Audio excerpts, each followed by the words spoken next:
Em verdade, os louvores pertencem a Deus. O louvamos, pedimos a sua ajuda, o seu perdão e a sua orientação. E nos voltamos a Ele arrependidos e pedimos o seu amparo contra os males das nossas almas e os males das nossas ações. Aquele a quem Deus orienta jamais será desviado, e aquele a quem Deus desvia por tal merecer jamais será orientado. E preste testemunho que não há outra divindade além de Deus, e que Muhammad é seu servo e mensageiro. Que as bênçãos e a paz de Deus estejam sobre ele, sobre seus familiares, seus companheiros e sobre todos aqueles que seguem os seus ensinamentos até o dia do juízo final. Amma ba'd, prezados irmãos e irmãs, dando continuidade à série de discursos acerca da história da Palestina. E no último discurso, nós paramos no momento histórico do final do Império Turco-Otomano, ou seja, do final do Califado Turco-Otomano. Isso se deu praticamente no final da Primeira Guerra Mundial. E após a queda do Império Turco-Otomano, a Inglaterra e a França anexaram as terras, os territórios árabes que estavam sob domínio turco-otomano, inclusive a própria Palestina. E nós vamos mostrar um pouquinho como isso aconteceu. E isso aqui também acho que vai ser importante, porque o que a gente vai falar hoje também, vocês vão entender o que está acontecendo hoje em relação às relações internacionais no mundo contemporâneo. Desde o século XIX, a comunidade judaica ela buscava uma solução para a onda de antissemitismo e perseguição que acontecia na Europa. Isso se deu por vários motivos. Um deles, a ascensão de movimentos nacionalistas que aconteceram na França, na Alemanha, na Rússia, na Áustria. Outro motivo também era a rivalidade imperialista que acontecia ali. E os europeus, eles falavam que os judeus eles eram potenciais traidores à causa pátria. Então esse era um dos motivos também da perseguição que eles estavam sofrendo. Como consequência, o que eles fizeram? Eles fizeram um movimento chamado Amigos de Sion. Esse movimento se dedicou a organizar a imigração de judeus da Europa para a Palestina, de forma organizada e financiada. Isso teve um apoio de um grande banqueiro judeu inglês, cujo nome era o Barão de Rothschild, que era uma das grandes fortunas das finanças naquele período.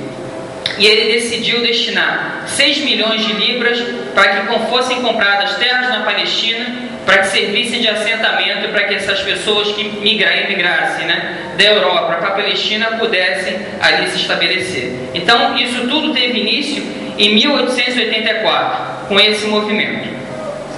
Logo depois, esse movimento aderiu também ao que seria mais tarde o movimento sionista. Agora vamos falar um pouquinho do que vem a ser o movimento sionista, o que é o movimento. O nome veio originário de Sion, que é um monte próximo a Jerusalém. E esse movimento ele estipula o quê? A autodeterminação do povo judeu, em relação a ter um lar, ou seja, em ter um Estado judaico para eles. Então, e muitas vezes ele também é chamado de nacionalismo judaico. Então, o movimento sionista ele se propôs a isso, a dar aos judeus um Estado onde eles pudessem se organizar, que na verdade seria, de acordo com Theodor Herzl, que foi o criador do sionismo, a forma deles acabou fugirem desse antissemitismo que perseguia eles na Europa. Theodor Herzl, que era um jornalista austríaco, fez o primeiro congresso sionista na Basileia, na Suíça, no ano de 1897. Um ano antes ele havia escrito um livro, O Estado Judeu, que na verdade esse livro ele deu os fundamentos para o que mais tarde se tornou o Estado Judeu na Palestina. Então esse movimento ele pregava justamente isso, que os judeus se reunissem num único Estado. E foram dadas diversas sugestões, isso entre os próprios sionistas, de qual o melhor local para se estabelecer esse Estado. Sugeriu-se, como exemplo, a Argentina, Chipre e até o Congo ele foi citado como uma das possibilidades. Depois foi estabelecido que na verdade deveria ser na Palestina, porque na verdade a Palestina ela tinha uma relação histórica com o povo judeu, e inicialmente até essa imigração dos judeus para a Palestina, ela não estava sendo muito aceita. As pessoas não estavam querendo deixar a Europa, onde elas já estavam estabelecidas, para se mudar para um outro local. Então eles propuseram a Palestina para ser um chamariz a mais para essas pessoas. Um outro detalhe importante também em relação a isso é fazermos a distinção entre judaísmo e sionismo. O judaísmo é a crença, a religião os quais os judeus seguem, enquanto o sionismo não é um movimento religioso. O sionismo é um movimento político nacionalista, né, que é secular, então foi feito pelas pessoas.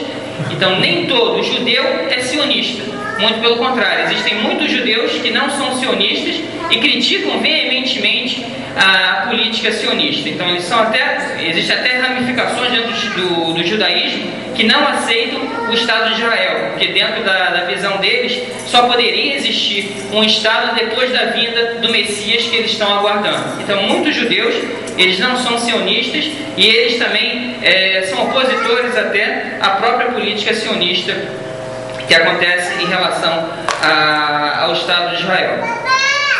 Um outro ponto importante é que, demograficamente, a Palestina estava ocupada basicamente pelos palestinos, ou seja, a maioria da população era árabe. Se os sionistas queriam montar um Estado sionista na Palestina, eles teriam que alterar esse equilíbrio demográfico e étnico ali. Então, também eles teriam que trabalhar nesse sentido. Só para vocês terem uma ideia, em 1850, a estimativa da população da Palestina era de cerca de 500 mil habitantes, dos quais 84% eram muçulmanos, 10% eram cristãos e 6% eram judeus. Quando teve início com aquele movimento Amigos de Sião, a imigração dos judeus para a Palestina, no início da Primeira Guerra Mundial, o número dessa população passou para 690 mil habitantes, sendo que 80% eram muçulmanos, 11% cristãos e 9% eram judeus. Então já houve um pequeno crescimento da comunidade judaica ali.